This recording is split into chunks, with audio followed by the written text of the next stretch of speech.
Hello, welcome to the Alone Show. I'm your host, Jeremy Alone, and this episode I did not brought to regulars because same old, yada yada yada. As for our guest, he's from Arizona. He's an entrepreneur and an investor. Also, the founder of Well and Good Property Services. Ladies and gentlemen, I'll give you Jonathan Wicks. Hello. Well, thank you for having me on. I appreciate it. Good to be with you. Anytime. So, how's life?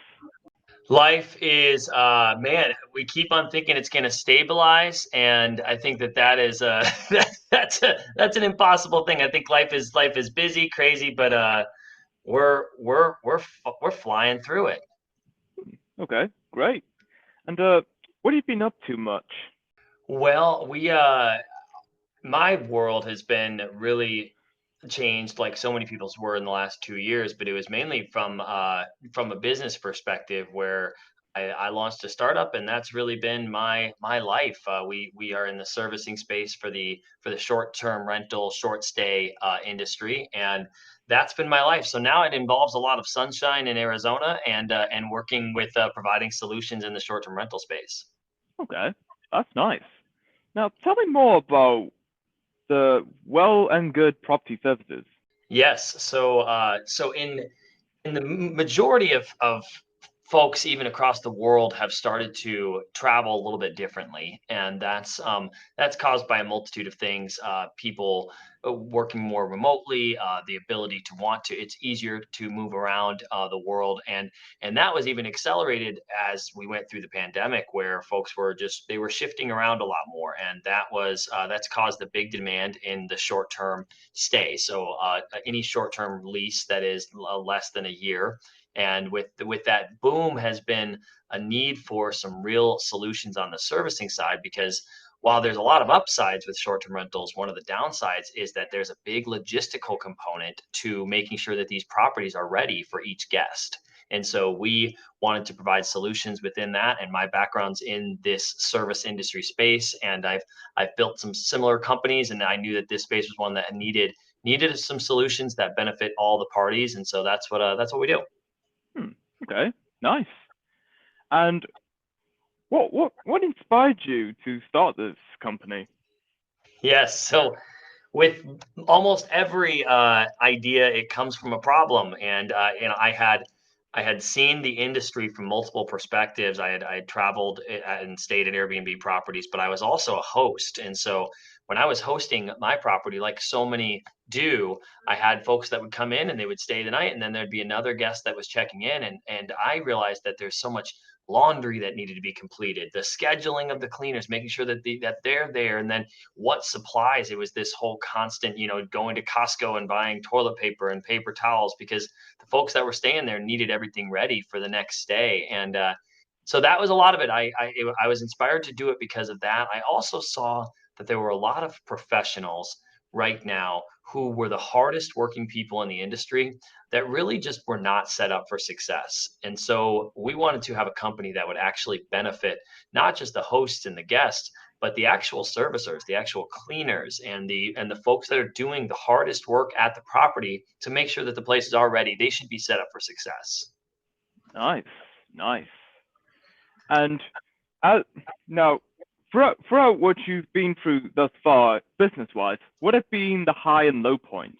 Well, I think there's definitely been high points. If we're starting with the high points, it really generally will revolve around the people that we work with, and being able to see folks who really are benefited by the work that we're providing. So we just had one of our cleaners who they were able to buy a home for the first time, and that's the high points where impact directly folks in this industry. A lot of times people are paid subpar wages, and they're also not paid legitimately, so they can't go out and get a house loan. And so we're able to make this a process where folks can actually get approved for a loan, and they can live that dream that they wanted to live. And those are the high points. We've definitely seen success. I remember when we did our first 1,000 cleans, and we were cleaning. It turned over 1,000 properties, and then we celebrated our 10,000th service. guests. So 10,000 times we've gone into a home and turned that property over for a guest. And so those have been some high points, for sure. I get in some low points too. I'm happy to dive into it. Would you mean personal low points, or do you feel like it's more of a from a business side of it? Business side. Yeah. I think we've definitely had felt this almost never ending drag from the pandemic. We started our company. I came up with the idea in February of 2020. So when you think about the timing of February of 2020, there was this talk of something of a virus or whatever, but then it really started to come into place. Well, I still went forward with launching the company. So we've ended up moving the launch to August, thinking that August 2020, well, surely it would be over by then. And boy, were we wrong. And there became not just that, but it was a difficult time for the the employment industry. It's been having some of the labor struggles and folks not understanding price increases because of supply chain. So we have seen those points. In that, it's about the solutions that we've provided, because every low point has been met with an opportunity to find a better way, and we're starting to rethink labor in this country. And I think that it's needed, because we've had a little bit of some pendulum swinging, and it's time for a balanced approach that really does provide wins for everybody. And that's I think what this last 2 years has brought us, even despite some of those lows. Hmm. Okay. Cool. Cool. Now, does this service provide within the state of Arizona, or is this more widespread across the U.S.? Sure. So we launched in Arizona, like I said, in August of 2020, and for the first few months, we were very focused on just learning our processes, and so we didn't even look to extend to any other clients there for the first couple months. We just had one client that was our initial partner. Since then, in throughout the early part of 2021, we expanded into the whole valley of Phoenix, and so the market here in Phoenix was doing kind of what we thought. And that's when we had some opportunities to then go, and we just have now launched in Houston, Texas, this last year at the end of the year, and then this in next week, about 10 days from right now, we launch in Boise, Idaho. And so we are going to do just some different cities based off of partnerships that we have with great hosts in the industry and folks that are needing our services. And so our plan is to grow from an impact level for sure, but that'll also include growing on a geographical way as well. Okay. Great. And have you ever considered uh, spreading this operation internationally, or are you just staying within US for now? I think the international part is one of our best opportunities, and part of the reason for that is that when folks travel into a different country, there's always some unknown factors when you stay at an Airbnb or at a short stay. It doesn't have to be Airbnb. There's a lot of booking platforms out there across internationally, and so those questions become things like, okay, if I'm booking a flat, let's say, or I'm booking a full house, what am I getting here? Am I staying? Is the house all clean for me? Do I need to change and wash the sheets? Is it more of a hostel? And so with us, we allow the guest to know exactly what they're going to expect when they arrive. So they know that they're going to have freshly laundered linens that were laundered professionally. They know they're going to have hotel style soaps. So you don't need to worry about, do I need to pack this? You know exactly what's going to be at the house. Things like your amenities from your kitchen perspective. It's going to be more of a known factor for when you arrive, and that'll help people as they travel internationally. So we do expect to be part of the international travel community when that time is right. Hmm. Okay. Great. And have you ever thought about starting another business, or just sticking to what you got right now? Oh man, I'm always thinking of so many businesses. So I've definitely done the entrepreneur life since I was 19. I started my first company, and so the idea of businesses is definitely something that I have lived my whole adult life, and so this company now is my primary focus for sure. But I still have my other a couple of companies that are in different spaces, and also do some investments with other companies. But I love starting things. I love a creation of an idea that solves a problem, and that helps advance our society. And so there will, as long as there are needs like that, which there always will be. I think there's business ideas everywhere, and I've got a ton of them. Yeah, absolutely. The question is how much time do we have on this? In this in this life, we are all looking at it and saying, okay, what can I do now? How can I maximize my impact now? Because there's a lot of opportunity out there for those that are looking. Nice, nice. What is the best way to stay motivated? Well, I think if you have a couple of key things, and then you can find those key things in a lot of little things that you do. So, meaning if you set up some foundational points of your life that say, I want to make a positive impact among those around me. So that's a big key thing, right? So if that is one of your driving factors and you think about that every day, then you can be motivated when you see the small indicators of those key factors of your life. So if you're wanting to make a positive impact, we had somebody who took a vacation and she had never taken a vacation in her life, and so that was something where I looked and I said that we have had a positive impact on that person's life. So therefore, I'm driving my overall life mission. And so setting some of those big things of what you want to do, and then looking for the small indicators that big thing is actually happening. That to me is motivation. Being around others too. I'm a social person. I think that you have to certainly be you have to be somebody who is not isolating and more so connecting with others, and there's motivation and synergy that comes with teamwork. And so allowing that to be a big part of your life is not the isolation, but more leaning into other humans, and that connection is motivating. And I'd say one more thing that I'm motivated by, and I read this. I'm not going to get the sourcing right, but it was basically the concept that you should do what you're best at when you're at your best. A lot of folks have a time of day where they're at their best, or when they are they are able to be at their best, and that's the times to do the things that you're the best at, and that'll keep you motivated as well. Okay, great. What was the longest journey you've taken? From a business perspective, Yeah? yeah, I think it would have probably been the first one. I mean, but all of my companies have had what you consider some lower points where you're really looking and you're in those darker moments, and in those times that is those are the long journeys where it's not going to be easy. The light is not quite at the end of the tunnel. And so I remember when I had my first company, I had a cleaning company, and it was tough. I was trying to pay my way through college, and it was just a grind to work all night cleaning restaurants and then go to school during the day and then go out in the afternoons and try to grow the company and sell it and get new business. And it was a grind. And I remember I was a night that had been working all night, and we were driving to our last one. It was about 6 in the morning. We had a quick clean to do at a restaurant, and this car ended up hitting. It was a terrible car accident where we're rolling the cars, and rolled our van 5 times.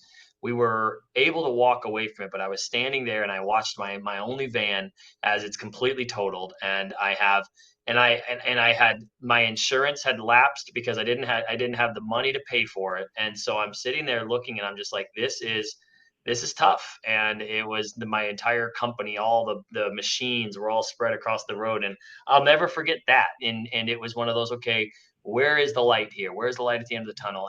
And you drive through it and you continue to move forward, and you put one foot in front of the other with the clear eyes, full hearts, can't lose.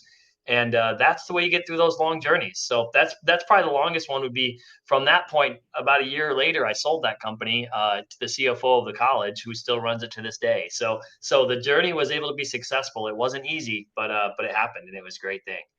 Hmm, nice, nice. If you had to choose between skydiving, bungee jumping, or scuba diving, which one would you choose? Bungee jumping, 100%. I've done skydiving. It was amazing. We did it over Lake Taupo in New Zealand. Fantastic. I have never bungee jumped, need to, and I am terrified of being underwater. So I would don't think scuba diving's ever in my future. Okay, okay, that's cool. What What's about your you? Oh, okay. Um, Honestly, I'd go for all of the three. I've always wanted to go skydiving, mainly indoor skydiving. There's one like a couple miles from where I'm from, and Hmm. and also I do want to go scuba diving this summer because I'm going off to visit family somewhere, but that's not been confirmed yet. Yeah. But yeah, I've always wanted to do at least one of the three for sure. Yeah, I the scuba thing scares me, but the other ones, man, I kind of love heights. Yeah, Something absolutely. about it. Yeah. Yeah. So, who was the funniest person you've met? The funniest person I've met. That's interesting. I got to think Chris Barton is probably one of the. He's a kid that I grew up with, and when you think funny, generally they have to have a little mix of trying but also not trying, and and I think that's what Chris has. Is there's an element of trying to be funny, but also sometimes just even when they're not trying, they have this level about them that just has they can make this smile come on people's face, and that's a natural thing. Yeah, so I would say Chris Barton. Shout out to him if he's listening. Oh yeah, okay, that's nice. I actually have this one mate at college who's like really funny, and most of the time he doesn't mean to be funny, but it's just Right. how he just really is. Yeah. Yeah, everything he just says and does just really caught everyone's off guard, and that's what's really funny about him. But yeah, Yeah. Yeah. yeah, that's good. Absolutely. Do you have what is your pet peeve? Oh, I would say it's got to be ultimately when folks don't live out what they say that they believe in.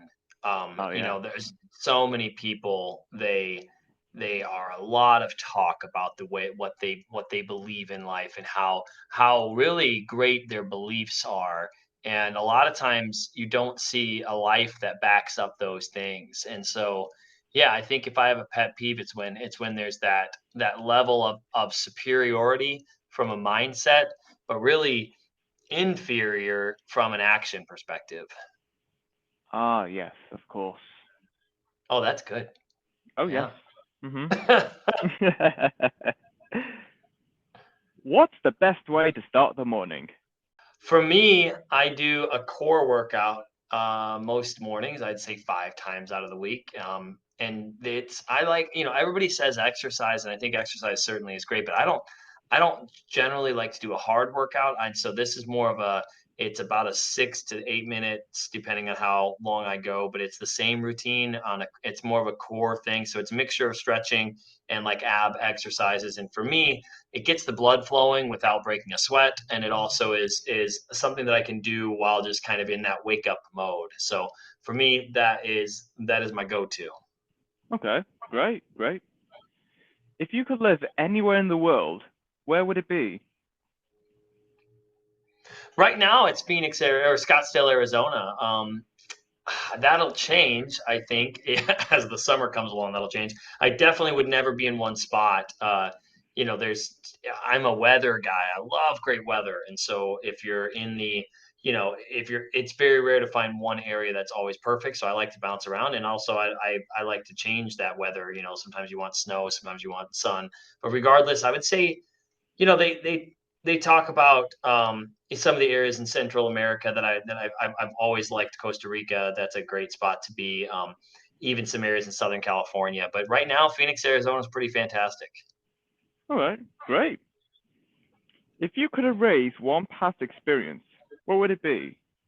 Well, yeah, I would have gone to a different college. I yeah, I went to a college that was very unique. I grew up super religious, and so that would that my college experience was definitely educational, but that really wasn't from the classroom perspective, I should say. So I learned a lot for sure about life and about beliefs and about how to navigate complicated situations. But I would have probably gone to more of a school that would focus more on applicable life skills. So that's probably one that I would switch. All right, okay, good, good, good. Do you ever travel often? Oh yeah, I travel a fair amount. I have been across the world a bit. I didn't leave the states until my late 20s, and since then I did a lot of traveling in my early 30s. Went to Central America and South America, as well as did New Zealand and Australia, into England and Europe area, and yeah, some of Spain. Yeah, I've been around a little bit. How about yourself? I'm assuming that where are you based out of? Well, I'm based in Manchester, in England, Uh-huh. Hmm. and I've been many places throughout the summer. Most of the time, I always visit family every year to Brazil, Oh, but as nice. yeah, as the years go by, we started going less and less due to money problems, and we've actually the first time we didn't go to Brazil is when I first moved into the house that I'm currently living in right now, Sure. Okay. and even after moving into our new house, we try to go to Brazil every year, but we just haven't done ever since. It's a big trip. Oh yes, but we have been to other places besides Brazil. Like one time, I've been to Hamburg, Germany, to visit my mom's friend that they went to church together back in Goiânia in Brazil, Hmm. Okay. who's married to a German man, who apparently I don't know what his profession is, but I mean he makes a decent living out of it, which is that's for sure. Yeah. And the year after that, I've been to Croatia at some resort on the island of Hvar, just off the coast of Oh, Croatia. Yeah, oh, it's it's got to be really beautiful. good. Oh Yeah. yeah, That'd and be a yeah, spot that I've got to visit soon. Is just that whole, Croatia Mediterranean area that's just got the rugged cliffs and I love that. There's the Mediterranean in general is definitely needs to be on my on my next list. That'll be a good place for us to go internationally when Well and Good expands. yeah. What was the most overhyped place you've been to? Okay. You know, I didn't. I thought that Belgium was just kind of. Yeah, I'm not saying it was hyped because it really isn't hyped, but like you go there and you're trying to get a waffle and a beer and all that. It's just very basic. Oh, the other place I would say I didn't really love Florence, Italy, but that's the only two that I would say would be a little overhyped. Paris, maybe. Not a big Paris person either. I know there's a lot of underhyped places, but those would be my overhyped. Oh, okay, okay, fair enough. So hold on, wow, that's a lot of questions. Yeah, What yeah, place? you're good. Whenever, yeah, whenever you're good, I'm great. This has been fun talking. Oh yes. What flavor of ice cream do you wish existed? Flavor of ice cream that I wish existed. Wow, doesn't almost every flavor of ice cream exist? I feel like I think that the folks that create ice creams, their creative processes might be better than mine in the terms of coming up with ice cream flavors. Because I feel like everything that I would want to exist, probably and more, exists because they come up with some weird stuff. Okay, okay, yeah. If you could travel back in time, which decade would you live in? The 1920s for sure.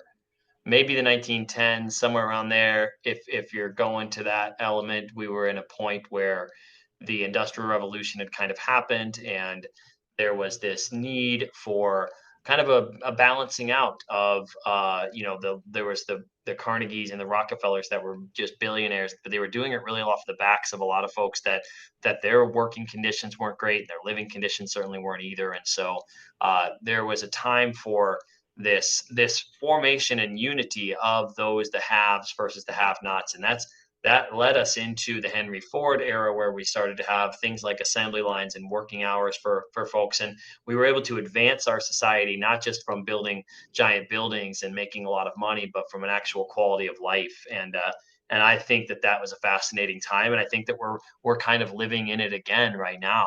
Here, 100 years later, we're seeing that same kind of issues and the same need for those kind of solutions. Oh yes, I totally agree with that. If you can make one wish right now, what would it be? I mean, I think it's got to be it's got to be everyone lives the golden rule. Okay, nice. Yeah, that works. Okay, cool. We'd be doing okay if everybody did that. Oh yeah, absolutely. Are you a cat person or a dog person? Definitely dog. Ah yes, great.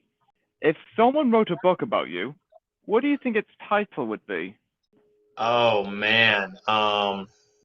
I think it would probably there's got to be something about you wouldn't believe something about a believer or you wouldn't believe it because there's some things in my life that people just would have a hard time believing and I was gonna write it. I would say one of them could be why I hate Saturday nights. I think I think that's a catchy uh, title for a book because a lot of times Saturday nights people have a lot of expectations about it's going to be the best night ever, and those are often the ones that end up in disappointment. So it's about setting expectations and kind of like achieving goals based off of proper setting. And so yeah, that why I hate Saturday nights. Let's call it that. Okay. Okay. That's a very bold title, but okay, good Yeah, guess. I'll go sure. with it. Have you been on any interesting trips lately? Not since COVID, no. I've been really plugged into work and I've been back and forth between I travel a fair amount just for work, but yeah, my most interesting trips were all pre-COVID and I will be happy to get back out and do some fun exploring here probably in the next year or so. Okay, nice, nice. What is the one thing you can't live without? Um, man, I have well, I'm in the desert, and whether I was in the desert or not, it's got to be the best water. I mean, like we are in a place where water is so precious, and yeah, that's it. You got to have hydration. Without it, we're all toast. It's water. I know that's basic. Oh, that's terrible. That's a terrible answer, but I'm going with it. It's mine. I mean, especially when you're in the desert, it's That's what probably I'm fair saying. enough. If you're Yeah. thinking, yeah, like in an immediate need, yeah, it's that hydration. Got to have it. Oh yeah. Yes. Even if you live somewhere a lot colder or somewhere more temperate, water is very essential because That it is. yeah, the longest you can go without water is at least a week. Otherwise, you'll be drop dead, and that's it. Yeah, yeah. Yeah. Have you ever experienced anything paranormal? Great question. Um, there's a video. It's on my Twitter feed, I think. And I was sitting there and I could not believe what I was seeing. It was literally these flying objects that had these blinking lights that were all moving in a formation across the desert sky, crystal clear as could be. I mean, moving at one of those like uniquely slow, like it's not a plane kind of thing. And I mean, I was looking at it and I'm like, I'm seeing things. And then I brought up my phone, I started recording it, and sure enough, it was on the screen. So that means it had to be real. And I put it out there, but as it turns out, it was Elon Musk's Starlink satellites. So that's what it ended up being. They were floating. He was sending them up from this area. So they were like kind of being sent. It was very strange. But no, Oh it yeah. was not paranormal. It just looked like it. Okay. Okay. Although I'm with Elon, I think we're a multi-planet species. Mhm. Oh yeah. So that's where, call it whatever, but I think that there's definitely some paranormal that could be existing. And there's a spirit realm, there's all the different things and then we're definitely starting to reach into some of those. So yeah, if Yeah. that's Yeah. paranormal, I'm a believer. Yep. How much time do you spend on the internet? I think when it comes to my screen time, I measure it quite a bit, much more so now because yeah, we're all facing that addiction of sorts and from a screen perspective. So I think it's typically I'm looking at screens about 5 hours a day. And so that would mean I'm probably connected to the internet for the majority of that. So yeah, that's on a daily basis. Okay. Cool. Cool. And I If know you had it's right at that. Go ahead. no, go ahead. Oh no, I was just gonna say I know we're right at that third. Oh, I'm seeing the clock thing on there. So you tell me whenever you're good to wrap it. That's fine. I've just got one thing in about another 3 minutes. So yep. Okay. Cool. Cool. If you had to pick any character in a book, movie, or TV show, who is most similar to you? The lead character Hugh Jackman from Greatest Showman. Hmm. Okay. Nice. Interesting choice. Yeah, it's a great movie. Oh yes. Absolutely. Where do you see yourself 20 years from now? I don't know where, but I could say from a how perspective, and what life is. 20 years from now, I'll be 55. I see myself on the descent of a career that had left an impact. I see myself focusing on legacy and more potential, like family legacy side of things. Yeah, that's where I would say I see myself, and I see Okay. myself being somebody who is still, has a zest for life. I think that at that point, man, I look at where I was just 20 years ago, and it's like, man, that I feel like I've lived 5 lifetimes. So I'm sure I'll be saying the same things 20 years from now. Okay. Nice. Nice. That's all we have for this episode. It was great having you here, Jonathan, talking about Well and Good's property services and yeah, everything else. It's been great. Totally. Well, yeah, it was fun chatting with you. I appreciate the questions too. It's good to talk a little business and a little life. Oh yes, it sure was. And until next time, stay tuned for more.